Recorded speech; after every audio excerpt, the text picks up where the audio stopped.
I might have some people kick out, but you'll get back in, and you can get back in. All right. Holy cow, 97. I always felt like I had students keep me honest on things like that. And if you miss the recording, hopefully people will understand. So in-house website, it's continually being built. I check it every day. Here are my expectations for online learning, e-learning, distance learning, electronic teaching and learning, remote learning, whatever you want to call it, right? Keep it simple, and Google Classroom does that. I'm really excited for this one. I'm already 9 minutes in. I feel like I'm behind because I have so much I want to share about Google Classroom. If you've only used it in limited capacity, Google Classroom is a way to keep it simple. I don't know if you know this, but when a kid logs in and clicks the Chrome browser, it opens 2 tabs. The second tab is their Google Classroom classes. So just by clicking on Google Chrome, they don't.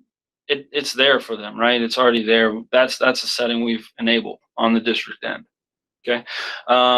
Establish consistent expectations. I think a lot of kids have no idea what's going to be happening. And so for you to just start off with really consistent, this is the work I expect, this is the information I'm going to give you, that's invaluable. It's almost more valuable than whatever your content or whatever assignments you're going to give them, right? That they know exactly what their teacher wants from them, and that you have communicated that. Since we're talking about Google Classroom, your delivery option, your work collection option can just be Google Classroom, which is super great, right? So that's kind of the model we're going to go with for this hour. Communicate often. This one's huge.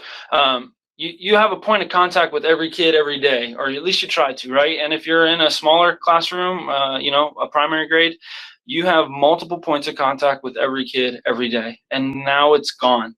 And so the expectation isn't that you're going to have all of those conversations, right? But you want to make sure that you're communicating with people very often and making it very clear. We don't have. I heard somebody call it digital telepathy. We don't have that, right? Like, I can't read into anything. I can't read the body language of an email. So make sure we're communicating often with our students, personally and whole group, just like we would in a classroom. Determine a schedule. There's a ton of scheduling options with Classroom. We'll get into that, and using the Google Calendar, and maybe using tools that you kind of knew they were there but you weren't sure how to use them, and then collaborate. Again, if you're sharing things in Google, it's going to make everybody's life a whole lot easier instead of trying to rebuild, your whole course or whatever. So, I think collaborate was always important, and I think now I can't imagine trying to do all this by myself, right? I've had countless people helping me out, even with these webinars. I'm the face, but I'm certainly not the only one providing the input. So, all right. So let's just get started on Google Classroom. I'm going to kind of jump around. I'll jump back to these slides just to kind of keep me honest, but most of the work is going to be done in Classroom, right? So I've already pulled it up, but for those of you who may not, hit the waffle from Google or from your Gmail or whatever and jump into Classroom, right? And the nice thing is, if you teach in Southwestern City Schools, which hopefully all of you do, we have populated through a program with our sync with Infinite Campus, all of your rosters, right? So you have classes based on all of your rosters. So I actually don't have any of those because I don't teach kids anymore, but I taught math at Westland as recent as last year. So I unarchived an old class, and I'll show you that too. Okay, just so we could see that I had it as well. And those rosters are being synced nightly. So if a kid unenrolls or re-enrolls in this crazy time, they're still going to be in your Google Classroom, which is nice, right? Okay, so that's the first thing, that it syncs. You don't have to create classes. A lot of webinars on Google Classroom start with like 4 steps that wouldn't pertain to anybody in our district, because all that work has already been done for you, and I wouldn't recommend creating classes or anything like that. It also creates a Google Drive folder for you. So if you click on any of your classes, maybe you've never been in one, right? If you click on any of your classes, right, and you go over, you've got 4 tabs here: stream, classwork, people, and grades. Let's go over to classwork real quick. Google Classroom integrates with Google Calendar and a class drive folder, right? So if I click on that folder, you're not going to see much because I never used Classroom to collect work, but I did use it to give out information. So everything that I've ever posted to my kids, it's right here, right? There's an assignment, letter to a future stats student, and there's another assignment. So if I click on those, I can see the assignments, and here is the folder, right? Okay, and I can just kind of, if I want to, I can just go back in these. That's the dumbest name, but they're called breadcrumbs. I'm sure some tech person thinks it's a great name, but I think it's horrible. And you can click back in here and you can see like this is in my Google Classroom 1718 folder. All right, so that's how that integrates, just so you have that and you know all the work is actually saved in Drive. And then there's a Google Calendar that's created for it as well, right? So if I go back to my calendar, if you've never done this before, I've never done this with this class that's now 2.5 years old, I could click add, and when I click add, it will add to one of my calendars right here, right? So there it is, AP Stats 1718. There's my schedule. It looks good, nice and clean. And if you've never used Google Calendar, I'm telling you, it could be a game changer for you, right? So now you have that calendar, and that will populate with some things I'll show you in a minute. All right. I just wanted you to know those two things live under the classwork tab. Really easy for you to find. Okay. Before I get into the nuts and bolts, one other thing I want to share with you is the People tab. Under the People tab, you're going to see all your students' names. Right? And if you want to send a message to all your students, not through Google Classroom for whatever reason, maybe you want to send it directly through email, you can email them, right? Okay, so when you do that, it's just going to populate an email in Gmail for you with all of them carbon copied. Okay, so that's pretty cool. And then if you have guardians, you can also email them. So these guardians are also pulled in from Infinite Campus. You can't add guardians, that setting's not enabled. And if they're invited and they haven't accepted, we can actually push the invitation back out to them. There's a strong chance a lot of you will have that little invited next to it, and that just means that they haven't accepted. Now, a lot of people have been asking me about parent access to Google Classroom, and a parent, just because they accept doesn't mean they now are in the classroom. That's not how it works. It actually works like this. Let me show you. Go full screen here. Okay. It's going to send them a weekly summary, and the summary is going to tell them the work that they have to do that's missing, what's due the next week, and it's going to break it down by classroom for them. So this is the parent view of Google Classroom. It's an email notification from Google Classroom that is just giving them the information that has been posted. Okay, if a parent actually wants to see a Google Classroom student view, they need to look at it from the student's perspective. So the student would have to log in, and then the parent could view it from their account. That's really the only way, unless I have anybody from the peanut gallery.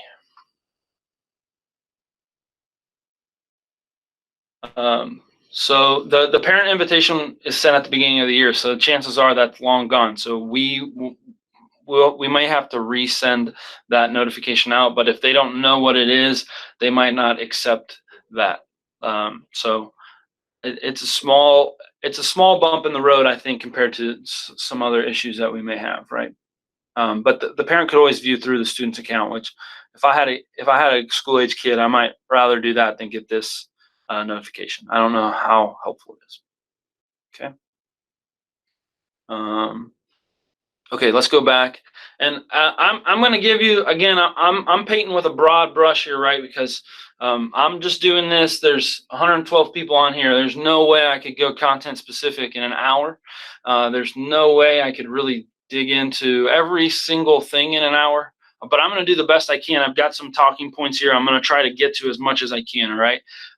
Again, with the chat, I got some people who are just absolute champions right now answering all those questions. But if something comes up and I need to address it, please unmute and interrupt me. Anything so far?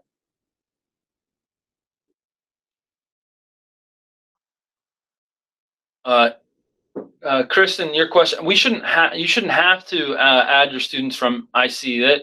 That should already be there. So when you go to Classroom and you click on classes, you should see your your classes for your students. If you're logged in, make sure you're logged into your SWCSD account, right?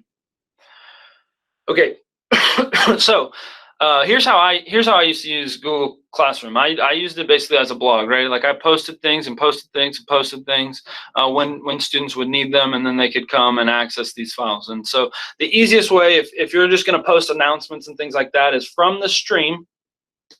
You just share something with your class. You type in whatever I want to say. Okay, I can add multiple classes. So let's say I have 4 Algebra 1 courses and I want to type that 4 times, right? Like I can just select and this same message will be sent to all of them, which is super helpful. And then I can also delineate which students. So let's say I'm differentiating in some way and I want to send an announcement to 10 students and an announcement to 10 different students. Then I can do that through Classroom. What they'll see is just the one that was sent to them, right?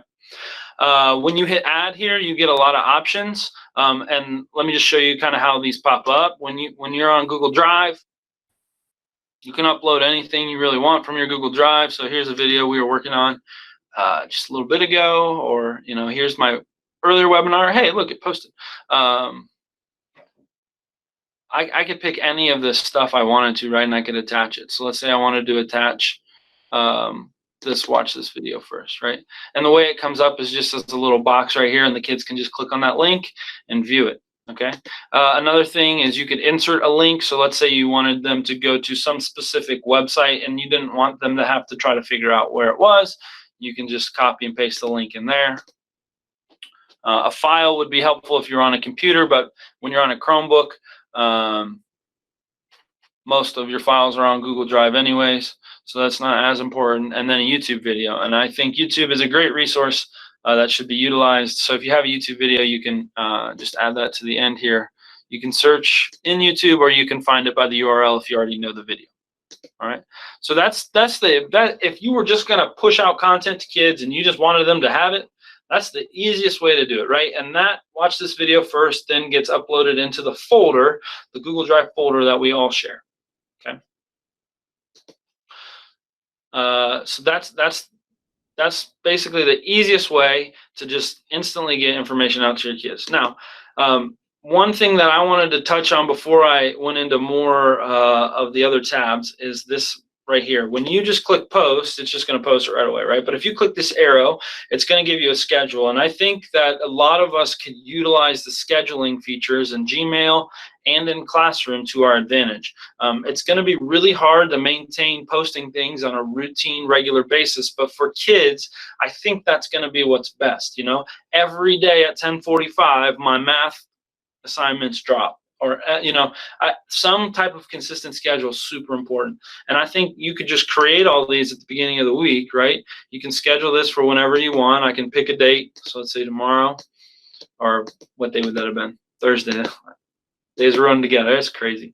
And then I can pick the time, right? And I can schedule that out whenever I want. Okay, so that's a super powerful tool that I never used when I was a teacher, but I think I would absolutely use now. Couple things real quick. You can change the background of this if you'd like. You can upload your own photo to it if you'd like. They've got a lot of different ones. And then in the settings, there's a lot of different settings. I saw somebody talk about some settings here. So couple things you need to monitor classroom management wise. I always kept mine as students can post and comment, because I felt like it was attached to their username. So if they were going to post something that's inappropriate, then there would be consequences for that. But if you don't want to manage that or maintain that, you can choose what permission students have. And when we say post or comment, we mean they can create announcements or comment on your announcements, or nothing, right? Deleted items, I don't know why you would show those, and then summaries, make sure those are turned on, right? And then there's some grading calculations. If you can use the gradebook in Google Classroom, but ultimately, maybe if you're already using an online gradebook, you're probably using Infinite Campus. I wouldn't jump into online grading right now if you've never done that before. That doesn't seem super wise. That's just my opinion, though. Okay, so let's go. Just I got some feedback from last one that I need to slow down, so I want to make sure I honor that. I get really excited. Like, this is crazy, right? My job is like out of control right now, so I'm really excited. So I got to slow down. I had to do that when I was teaching kids too. I get really excited, so apologize. Questions? All right, cool. All right, so let's go into classwork because that's kind of where the bulk of your work's going to be, because right now all I've really shown you is how to make an announcement. So I'm actually going to jump out and I'm going to go into my sample class because I've done some work ahead of time. So if you've never used this before, it's going to be blank. The easiest way to get started here is hit create, and then you can create a bunch of different things, right? You can create an assignment. You can create a quiz. You can create just a question for people to answer, a material, or reuse a post. So I'm just going to walk you through all of these. I apologize if that's not what you're here for, just so we all are kind of on the same page. So first thing, create an assignment. You got to give it a title. So let's say like solving radical equations. Sorry, all my math references. You give them instructions. I would absolutely be detailed in all of this. Normally, I have a chance in person to clarify anything, right? But I don't now. So even more importantly than before is clear instructions, right? So please complete 5 of the 10 problems below. You choose any 5 that you would like, and then submit your work. Okay, and let's say I'm going to add, and let's say I had some file that was solving radical equations, right? I could just add that file. So I don't have that, but I'll just find a document that we can attach just so you can kind of see here. All right, so let's say this is fine, it doesn't matter. Okay, before you assign it, you have this option. I made this mistake, so this is probably important. Before you assign it, you have this option where you can give kids the access level that you want to give them. So the first access students can view, literally they would just view it. That's all they can do. There's no editing available. There's no commenting. They can make a copy of it if they like and edit their own version, but ultimately it's just can view, right? Next, students can edit. I'd probably only use this if I had like everybody's name written out on a doc and I wanted them to just fill in specific parts of it for their name, and I wanted it all in a single document, right? Because they can all edit the same document. So again, that's a classroom management thing where you have to know your kids. If you don't know if they can handle that editing process, I mean, we can find all their old stuff, but if they've erased inappropriate things or whatever, but just know that that's a thing. And then the last one is probably the preferred method for a lot of things. If you're going to create an assignment, Google Classroom will make a copy for each student. So when they pull it up, it'll be their copy, and then they can submit that copy, and everybody has their own. All right. So that's how I would do it for this specific assignment, because I'd want everybody to have their own copy, right? Okay. I can also, if I didn't have that ready, I could just create it from here, which is kind of cool, right? And then that will pop open in a new window, and I can create it. Okay. Over here, I have my options for where I want to post this. So again, if I want to post it to multiple courses, I can do it right here. I don't have to, but I can, right? And then if I'm differentiating, let's say I have an assignment for 15 kids and then a higher assignment for 15 different kids, I can actually differentiate right here in Google Classroom, which is nice. Assign the points that you want to assign, whatever you would normally put in your grade book. The due date is great because when you put a due date, it will show up on their Google Calendar. And then topic. So right now I only have topic called video reflections. So maybe my topic is radical functions, right? Because that's what we're going to be talking about. Okay.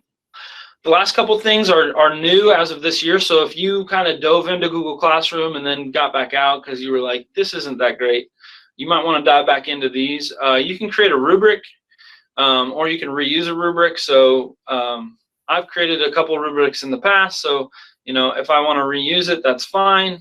A rubric works like you would think. You create criteria, you create the levels, and then you can grade it using that. I'll show you an example in just a second. And then originality reports is like Google's version of turnitin.com. Right now, it just checks against the internet, but if you're asking them to do some type of research or some type of creative prompt, and you want them, you want to be able to kind of monitor their plagiarism, that you want to turn that on. And then they, real briefly, the way that works is they have 3 opportunities to check the originality report, not viewable to the teacher at all, just viewable to the student.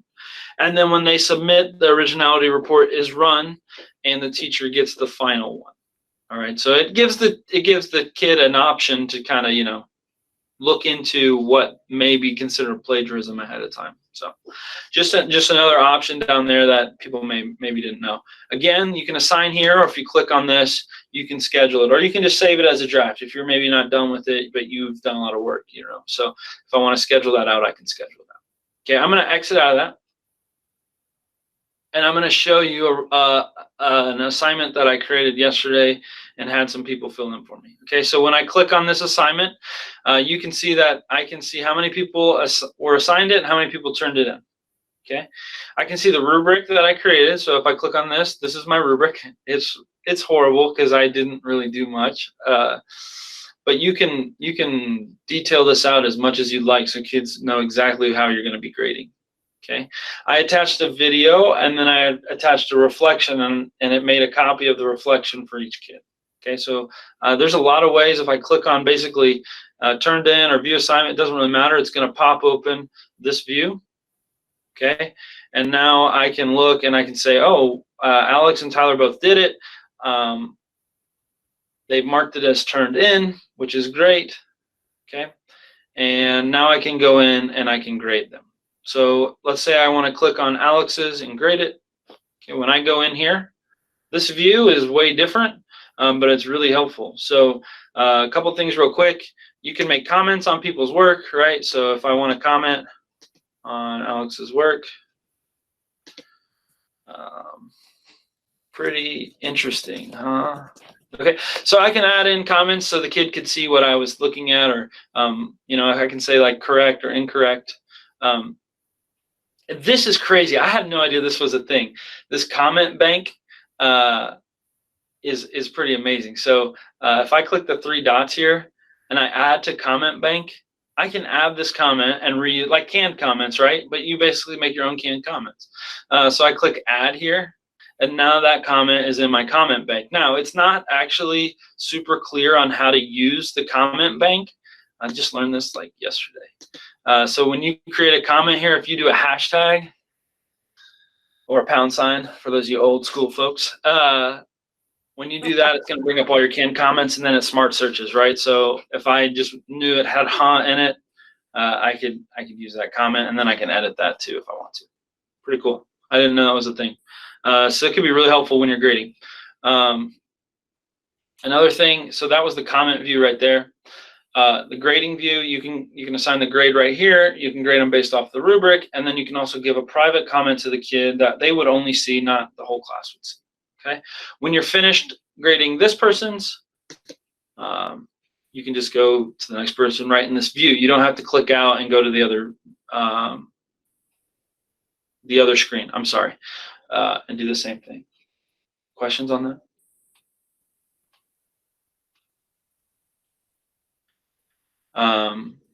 Cool. And then return. Okay, so after you've graded it, you want to return it to them so they have a copy of that. And you can return either just a single one if you've only done one, or you can return all. Okay, so pretty powerful tool. And if you've never used it, there's going to be some growing pains. I would imagine.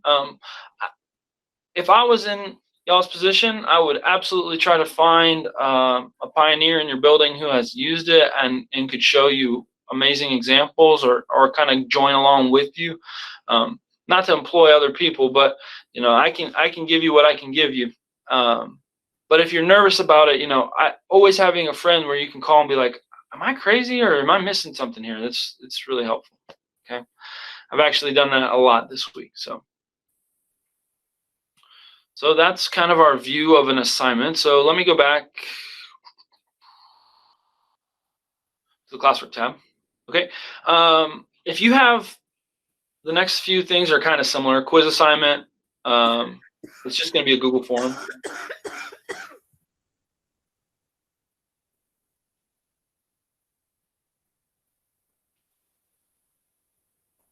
Okay. Oh, sorry, I was looking at the chat.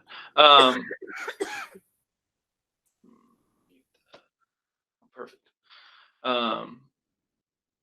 So you can use that as a Google form. I know some people are worried about confidentiality and honest work on assessments, and that's a whole nother conversation we can have one-on-one or in a small group. I know that's a big issue people are worried about.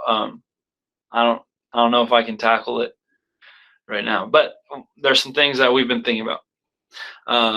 You can ask a question. I like this one a lot, right? You can just ask a question and then they can just respond to the question. They can reply to each other. Kind of think about like if you ever took an online course and you wanted to start a discussion, right? Kind of a cool way to just start a discussion, I think. You can do it as multiple choice or short answer. So pretty cool.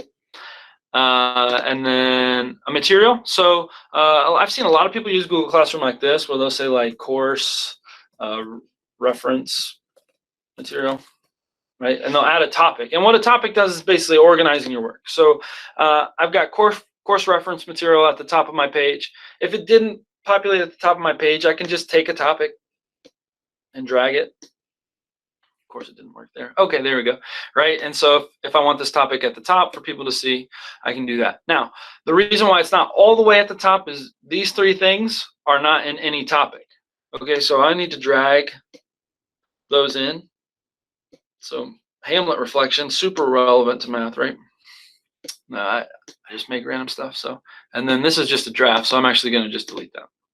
Okay, so now you see I've created these topics, and organization on all digital things is going to be pertinent to you, right? Keeping yourself sane. So if you just make a list of a bunch of assignments, topics, and all, or assignments, quizzes, materials, questions, and there's no organization to it, it's so hard to sort through it, right? So best practice is to create some topics, maybe based on units, maybe based on weeks, you know, those types of things that can be really helpful for your kids. And all you have to do is click topic, right? And you can also do it from one of these, right? So if I'm in an assignment and I want to put it in a topic and there isn't a topic, I can just create one, which is pretty cool. And it will just instantly populate in there. Oh, I need to show slower. I'm sorry. So I get excited, you know, it's crazy. So exciting. Oh, okay, so create topic. And then you can choose whatever you want to add, right? So, you know, week of March 23rd. Maybe that's how I want to do it, right? I just want them to know what they're going to do every week. Different way to look at it. Maybe that's a horrible idea. And then you can move those things around, right? You can also move them around from here. Move up, move down. Okay. So that's really the create tab. You can also reuse a post. This is super helpful. So right now I'm just, if you look right here, it says select post sample class. So I'm just in my sample class. So these are the only posts I have. Probably not that helpful, but if you go back to all your classes, maybe you forgot to add one in, or maybe you used something in the past, right? You can actually see all your archived classes. So like if I go back and I look, here's my Algebra 1 from 17-18, transitions to Algebra 2. I mean, I got all my courses, right? So let's say I knew I posted something really cool, right? But it was like years ago. I can still go back and I can find that post and I can reuse it, which is super powerful. Okay, so that's a really nice tool for people to reuse posts.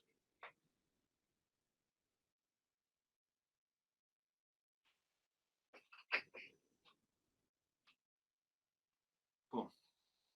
I'm just going to check my notes real quick. I'm going to check the chat, and we're going to keep. We're going to roll just a little bit more. I'm going to show you the calendar view real quick.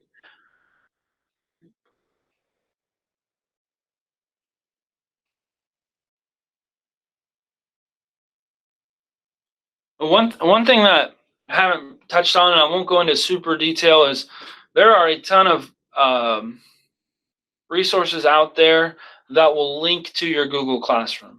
Okay, and if it says that, you know, like for a couple that I know, Edpuzzle, Edulastic, there's a million of these, right? So, you know, you can feel free to comment away if you want and add all the ones that sync with Google Classroom. I mean, it's too many to count, right? Info Ohio does it. This is really helpful when you sync to Google Classroom, because you don't have to always jump into Google Classroom to do everything. And if it's synced through your Google Classroom, your roster is going to update, and it works really nicely. So anytime you can utilize that feature on, maybe you use Edge Elastic already, you probably already knew that sync existed, and that's really helpful for kids too. Just kind of streamlining it into Google Classroom is really nice. So if you didn't know that and you're like, man, I have no idea how I'm going to curate resources, a lot of them already kind of adapt with that, which is cool. One other thing that I haven't talked about, the grade tab, so I'll talk about that real quick. You can, just like an infinite campus grading, you can just grade, you can move around, you can bump around here, you can assign grades, right? It's pretty straightforward. If you want to use it, that's cool. If you want help on that, specifically, make sure you let us know on the questions. The one thing that I never used, I didn't even know was really a thing, is when you click on this 3 bars over here and you go to calendar,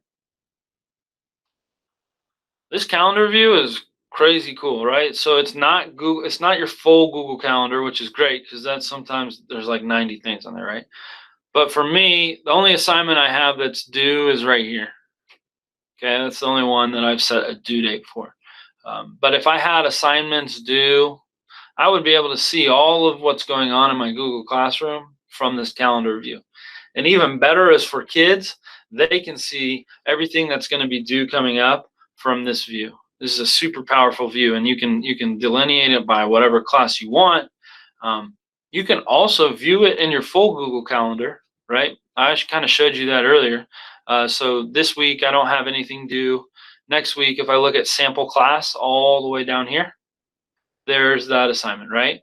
But most people, this is probably a friendlier view, and I'm all about the friendly view. And it's right there, right? Like, I don't know how I missed it for years, but it's right there. So it's pretty cool. Let's see here.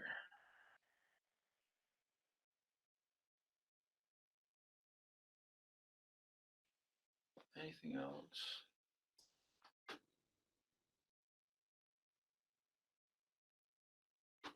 Let me jump back to my slides real quick and make sure if I missed something, because holy cow, I just went rogue. Announcements, assignments, and asking questions. Collecting student work efficiently. Okay, I saw somebody comment, like, can they upload whatever they can upload whatever they want. So if you're having them take a picture of work and upload, they can do that. That's fine. That would be fine. That works just the same. Assigning grades and feedback, I kind of touched on that.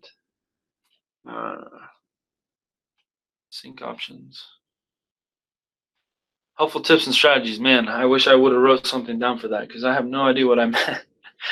No, I'm going to go back to my bread and butter on this whole thing. It's just be really clear and be really consistent with kids, and I guarantee they'll rise up to the occasion. But you have to be clear and consistent with them. If they're trying to read into what you want, it's going to be frustrating for everybody. So, any other questions on the chat that I need to hit?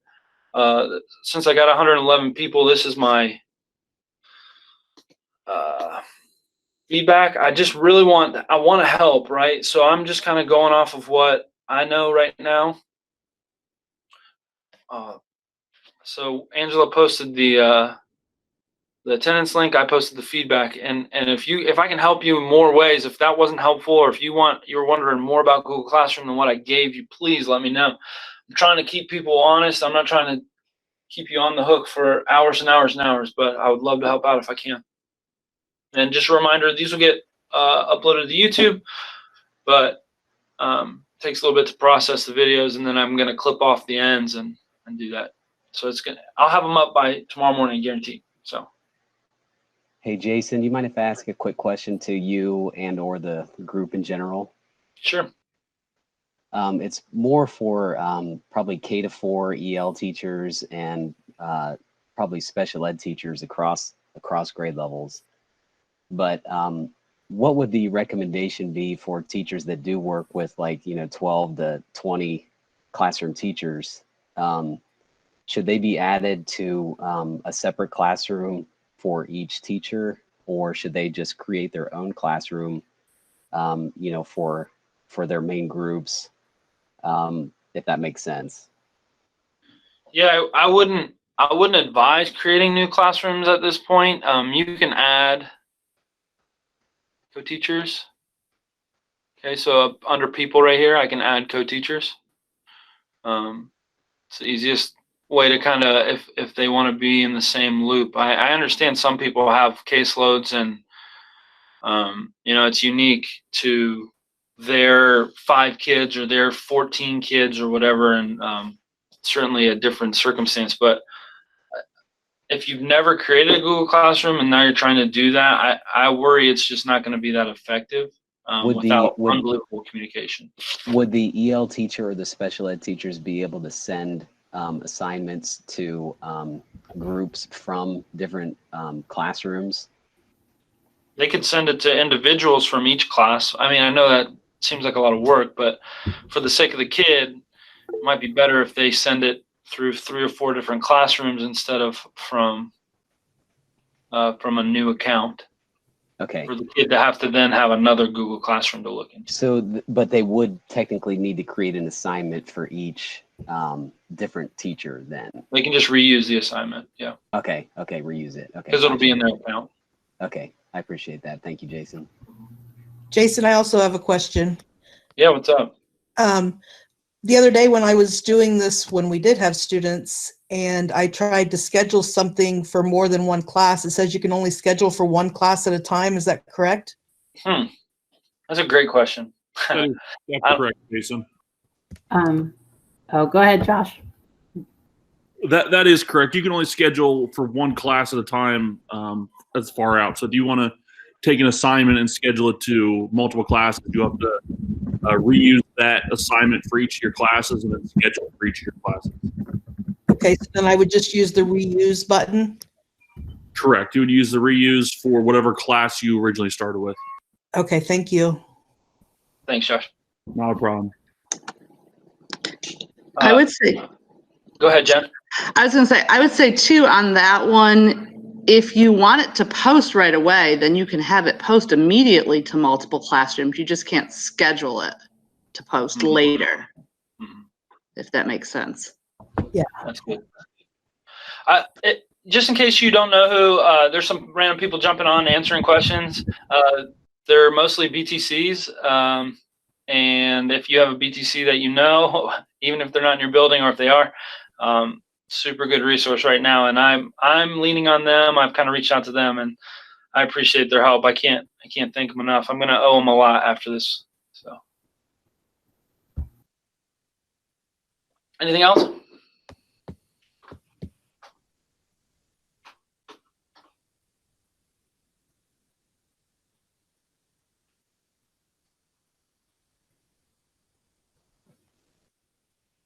Cool. I'll leave this one open for 10 minutes or so in case you do have a question. Then I'll jump off and I'll get on the next one at 2 o'clock. So thanks, guys.